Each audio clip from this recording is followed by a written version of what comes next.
Good evening and welcome to CTV News at 5. I'm Katie Kelly in for Jason Baxter. And I'm Maria Panopalis. Thank you for joining us. First at 5 tonight, school struggles. Students across the Maritimes are back to class this week and also back to normal for the first time since the pandemic. On top of the usual nerves and jitters, as CTV's Paul Hollingsworth shows us, with restrictions dropped, kids may be feeling an added layer of anxiety and stress this September.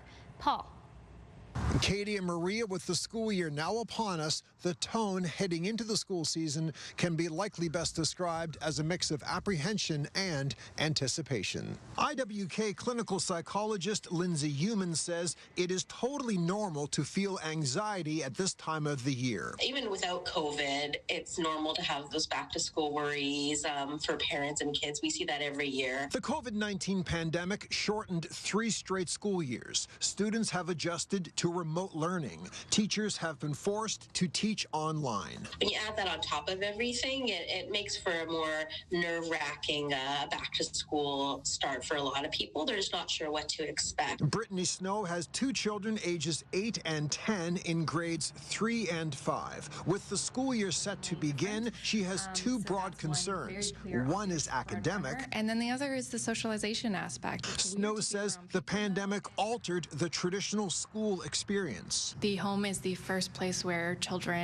receive their sense of the world, and the school is the next place. And we've relied so much on school to do that. By taking children out of school for prolonged periods of time, it meant that it came back to the home, and that's been a challenge when so many people are working. From a COVID-19 safety standpoint, Snow is hoping for the best and has a short wish list. Well, I would like there to be a ventilation upgrade in the schools. Human says during the past 2+ years, many young people have proven themselves to be nimble and adaptable. If there is back-to-school worries and jitters and nervousness, then that's normal, but I think reminding, and parents too, that we have overcome a lot. Human says those skills will likely be required again this year. To not shy away from that, to not stay home, to not step back, but really to say, you know, we're going to go into the school year like we would any other year. Key ingredients to be able to tackle challenges and changing circumstances. Academically speaking, Brittany Snow also has concerns when it comes to French immersion. One of her children takes French immersion.